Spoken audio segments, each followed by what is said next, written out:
אתה יודע שעד היום כשאני עצובה, סבתי כבר אינה בחיים, סבתא בדיה, איכשהו היא באה לי בחלומות, והיא תמיד הייתה אומרת לי, טוב, כמו שאתה יכול להבחין, הייתה אומרת לי, למה את עצובה? בואי תאכלי משהו. תמיד נעתרתי. כשאני מסתכלת עליי ועל סבתא שלי, אני רואה כל כך את הדמיון. כשאני התחלתי ברדיו לשדר, היה חסר לי את מה ששמעתי בבית.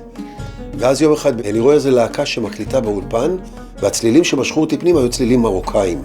הייתה להקת שפתיים, ואני הוקסמתי, כאילו שמעתי עברית מחדש. לדבר ערבית אני מדבר מגיל 0, מהבית, בזכות סבתא שלי. לקחתי את ההורים שלי לתוניס, לעיר ההולדת שלהם, ביזרט. עם ההורים מאוד ניסיתי לדבר, זה היה להם קשה. הייתי אוסר עליהם לדבר איתי בעברית. הייתי אומר להם שאני לא אענה להם.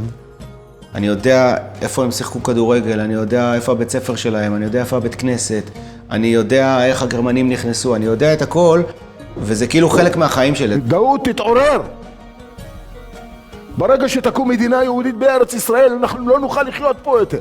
המחזה הזה קודם כל התחיל אצלי ממקום מאוד אישי, של געגועים להורים שלי שנפטרו. לא ידעתי על הפרהוד, לא ידעתי על המחתרת הציונית שהייתה בעיראק. ואז אמרתי, אוקיי, אני הולכת לדבר על זה, וההצגה הזאת תהיה על הבמה. אם אני אלך לשורשים שלי, אני אמצא שורשים ערביים בעצם לחלוטין. זו תרבות ערבית אחד על אחד. תהליך עם עצמי זה לגלות מי אני. כלומר, אני קולטת ממש מהר את המקצבים הצפון אפריקאים. לא בהכרח גדלתי עליהם, אבל כשאני שומעת משהו, ישר זה נתפס לי. כי אני מאמינה שזה נמצא בגנים. זה נמצא מאוד מאוד חזק בגנים. כאשר הייתי בן 9, המשפחה שלי עברה לצפון תל אביב, והייתי כמעט בין המזרחים היחידים באזור.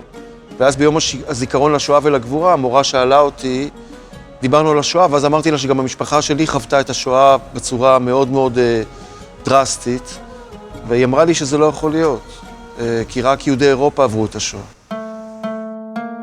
הספר היה דרך לשמר, ואמרתי, יש לי פה משהו שיכול לגרום לבני הדור שלי, וגם לבני הדור הקודם, לזכור משהו מההורים שלהם על ידי סיפורים קצרים, וזה שהסבתות שלי מילאו אותי בדברים ובפרטים על הארצות האלה, אני מרגישה שאני חווה להם איזו משהו. כיוון שהתוכנית שלי היא מאוד כלילה והכל, כשמגיע הימים הכבדים יותר של יום השואה, יום הזיכרון, זה מסוג התוכניות שבהם אני לא נמצא, כדי שתהיה מוזיקה במקום.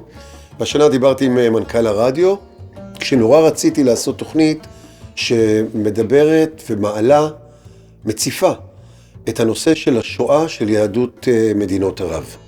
אחת הסיבות המרכזיות שבעטיין החלטתי לכתוב את בנגזי ברגן בלזן, את הספר שלי, בגלל שהוא נהדר, הסיפור הזה של שואת יהודי לוב נהדר מהסיפור הפורמלי של מדינת ישראל. כשסבא שלי בפנים, כשההורים שלי בפנים, אז היצירה שלי היא עתיקה ומוצדקת.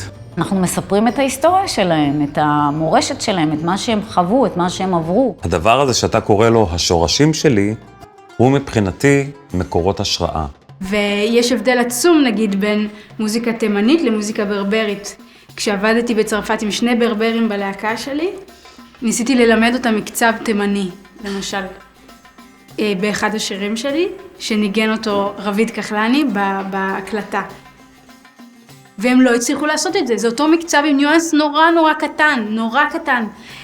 ולא משנה איך, ניסיתי לכתוב להם את זה בתווים, ניסיתי להסביר להם, ניגנתי להם את זה אלפי פעמים, הם לא מסוגלים לעשות את זה כמו שתימני עושה את זה. כאילו, מה שהמשפחה שלכם נותנת לכם זה נדיר. אל תוותרו על הנדיר הזה בשביל התוצאה הגלובלית של העולם שיכול לפתות אותנו בכל מיני דברים מפלסטיק. לכו על הזהב הטהור.